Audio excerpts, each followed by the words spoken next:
Il était au sommet de la gloire. Des millions de téléspectateurs le suivaient chaque semaine.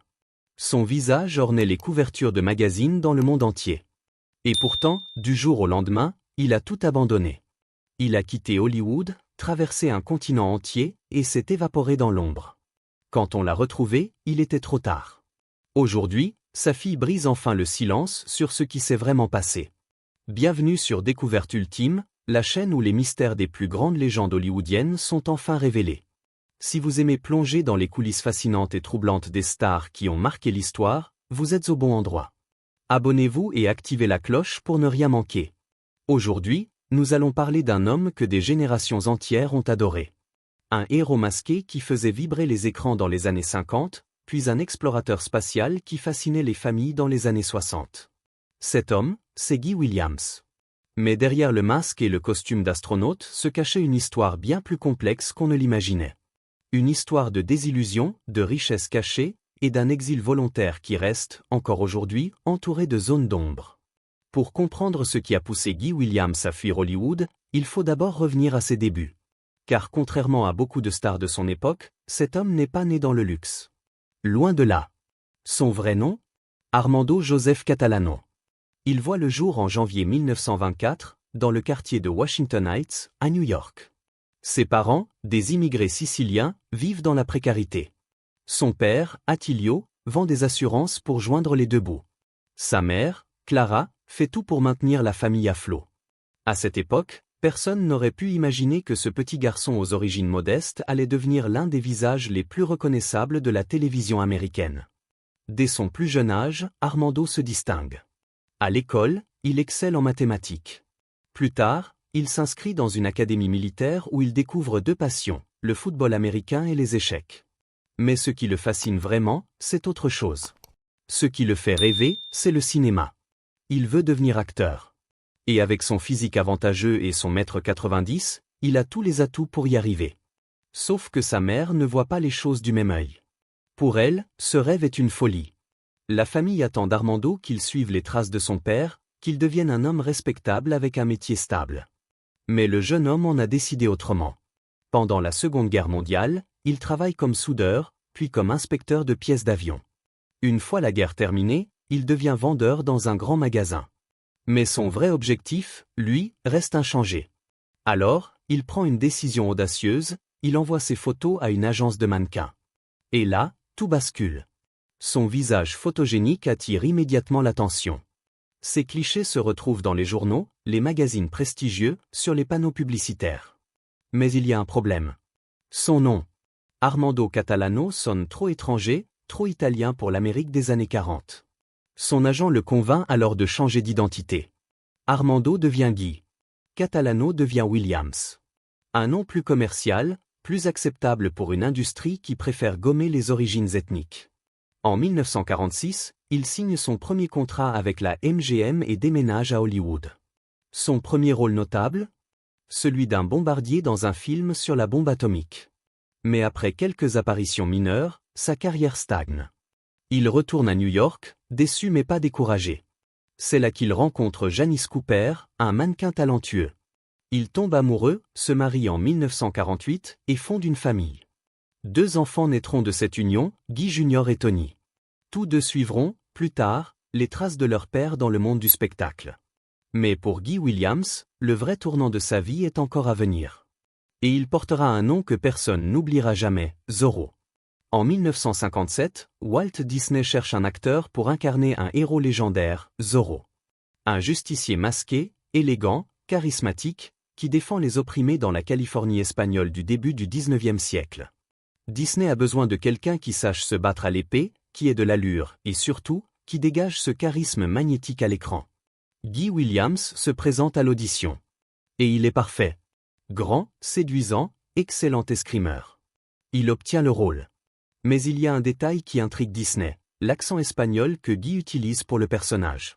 Au début, Williams joue Don Diego de la Vega avec un accent prononcé. Mais Disney, présent sur le plateau, vient régulièrement le voir pour lui demander d'atténuer cet accent.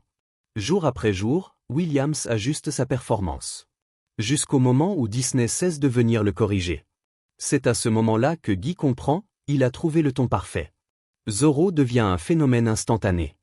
La série captive des millions de téléspectateurs. Chaque épisode se termine sur un suspense, une technique narrative qui deviendra plus tard la norme dans les séries modernes. Les enfants jouent à Zorro dans les cours de récréation. Les adultes se passionnent pour les intrigues. Les produits dérivés envahissent les magasins. Guy Williams, lui, devient une star internationale. Mais derrière cette gloire éclatante se cache une réalité plus sombre. Car très vite, Guy réalise qu'il est en train de devenir prisonnier de son propre succès. « Quand je ne suis pas Zorro, je suis Diego », confie-t-il à un journaliste en 1958. C'est comme travailler dans un film que vous ne finissez jamais. Vous ne pouvez rien conclure en tant qu'acteur. Le problème, c'est que Hollywood ne voit plus en lui qu'un seul personnage. Les producteurs, les réalisateurs, le public, tout le monde l'associe exclusivement à Zorro. Il veut explorer d'autres rôles, montrer l'étendue de son talent, mais personne ne lui en donne l'occasion. Et puis, un autre drame survient. Disney et la chaîne ABC entrent en conflit au sujet du financement de la série. Disney veut plus d'argent pour continuer à produire des épisodes. ABC refuse. La série s'arrête brutalement en 1959, après seulement 2 saisons et quelques spéciaux. Guy Williams se retrouve coincé. Il est toujours sous contrat avec Disney, ce qui l'empêche de travailler ailleurs. Mais il continue à recevoir son salaire. Une situation absurde, frustrante, qui le maintient dans une impasse professionnelle. Pourtant, à la différence de beaucoup d'acteurs de son époque, Guy ne panique pas. Pourquoi ? Parce qu'il a fait quelque chose que peu de stars hollywoodiennes font, il a intelligemment géré son argent. Pendant que d'autres acteurs dépensaient leur fortune dans des manoirs et des voitures de luxe, Guy investissait. Il faisait fructifier ses gains. Et quand Zorro s'est arrêté, il était déjà suffisamment riche pour ne plus jamais avoir besoin de travailler par nécessité. Mais ce n'est pas pour autant qu'il abandonne sa carrière. En fait, il est sur le point de décrocher un autre rôle emblématique. Un rôle qui va le propulser dans un univers totalement différent, l'espace. En 1965, Guy Williams décroche le rôle principal d'une nouvelle série de science-fiction ambitieuse, Lost in Space. L'histoire d'une famille d'astronautes projetés dans les confins de l'univers après un sabotage. Guy incarne le professeur John Robinson, le patriarche de cette famille perdue parmi les étoiles. Au départ, tout semble parfait.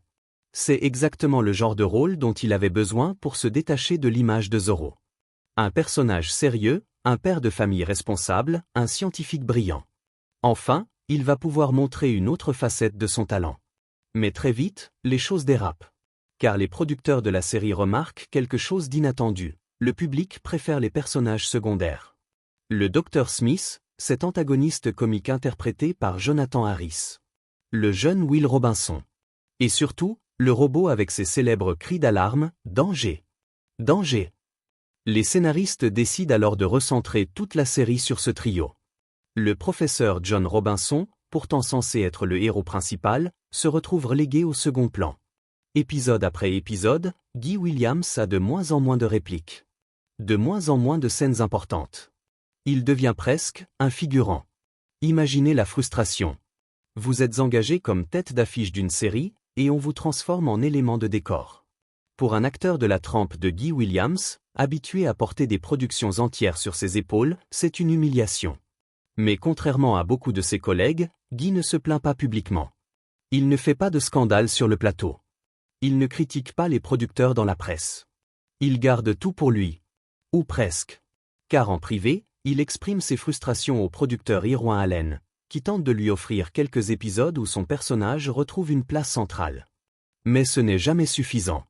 Pendant 3 saisons, de 1965 à 1968, Guy Williams joue dans Lost in Space en serrant les dents. Et pendant tout ce temps, il fait une chose que peu de gens soupçonnent. Il continue à investir intelligemment son argent. Ses placements, ses investissements, tout porte ses fruits. Quand la série prend fin en 1968, Guy Williams est devenu un homme extrêmement riche. Et c'est à ce moment précis que quelque chose de radical se produit dans son esprit. Il réalise qu'il n'a plus besoin de Hollywood. Qu'il n'a plus besoin de se battre pour des rôles qui ne le respectent pas. Qu'il n'a plus besoin de jouer dans des productions qui le réduisent à un faire-valoir. Alors, Guy Williams prend une décision que personne n'aurait pu prévoir. Il va tout simplement partir. En 1973, Guy Williams reçoit une invitation surprenante. Un promoteur argentin lui demande de venir en Argentine pour une série d'apparitions publiques en tant que Zorro. Guy accepte, pensant qu'il s'agit d'un simple voyage promotionnel de quelques semaines. Mais ce qui se passe à son arrivée à Buenos Aires le stupéfie complètement. Des foules immenses l'attendent à l'aéroport. Les gens l'acclament, crient son nom, pleurent de joie en le voyant. Les enfants portent des capes noires et des masques. Les adultes lui disent que Zorro a été le héros de leur enfance. Pour la première fois depuis des années, Guy Williams se sent véritablement apprécié. Respecté. Aimé pour ce qu'il a apporté au monde du divertissement. En Argentine, il n'est pas un acteur has-been relégué au second plan. Il est une légende vivante. Alors, Guy prend une décision radicale.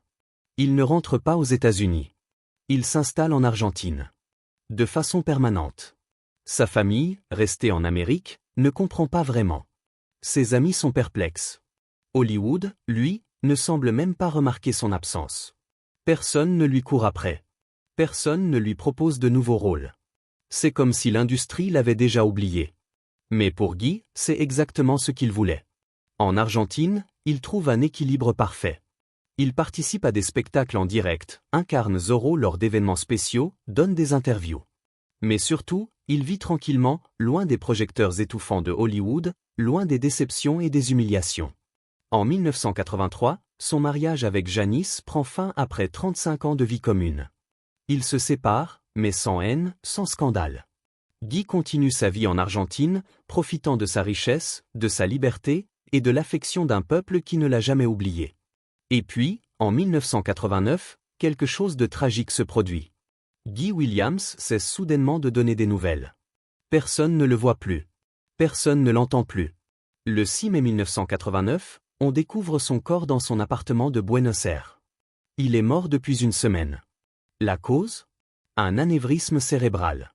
Il avait 65 ans. Sa disparition passe presque inaperçue aux États-Unis. Mais en Argentine, c'est un deuil national. Les journaux publient des hommages.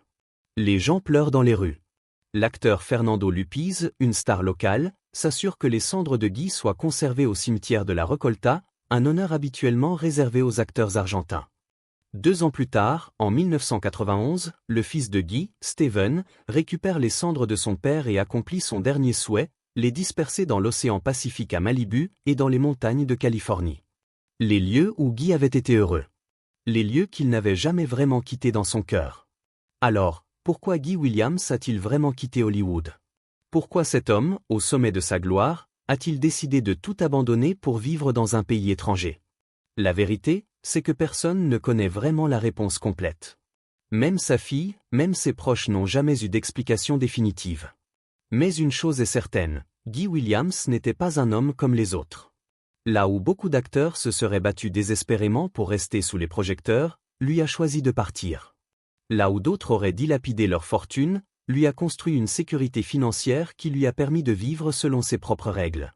Là où Hollywood l'avait réduit à un second rôle, l'Argentine lui a offert une dignité retrouvée. Guy Williams a compris une chose essentielle, la célébrité n'est pas une fin en soi. Ce qui compte vraiment, c'est de vivre une vie qui a du sens. Une vie où l'on est respecté. Une vie où l'on peut être soi-même, sans masque, sans costume. Aujourd'hui, plus de 30 ans après sa mort, Guy Williams reste une légende. Zorro continue de fasciner les nouvelles générations. Lost in Space a inspiré des remakes, des films, des séries modernes. Son visage, son élégance, son charisme, tout cela demeure gravé dans la mémoire collective. Mais au-delà du héros masqué et de l'explorateur spatial, il y avait un homme. Un homme qui a eu le courage de dire non à une industrie qui ne le respectait plus. Un homme qui a choisi la liberté plutôt que la gloire. Un homme qui a vécu et qui est mort selon ses propres termes. Et c'est peut-être ça, le plus grand héritage de Guy Williams. Non pas les personnages qu'il a incarnés, mais l'exemple qu'il nous a laissé, celui d'un homme qui n'a jamais accepté d'être réduit à ce que les autres voulaient qu'il soit. Alors, avant de partir, dites-nous, connaissiez-vous l'histoire de Guy Williams? Quel est le souvenir que vous gardez de Zorro ou de Lost in Space? Partagez vos réflexions dans les commentaires. Et si cette histoire vous a touché, pensez à liker cette vidéo et à vous abonner à Découverte Ultime pour d'autres récits fascinants sur les légendes oubliées de Hollywood. Merci de nous avoir suivis. Et n'oubliez jamais, derrière chaque star se cache une histoire. Une vraie histoire. celle d'un être humain avec ses rêves, ses combats et ses choix. À très bientôt pour une nouvelle découverte ultime.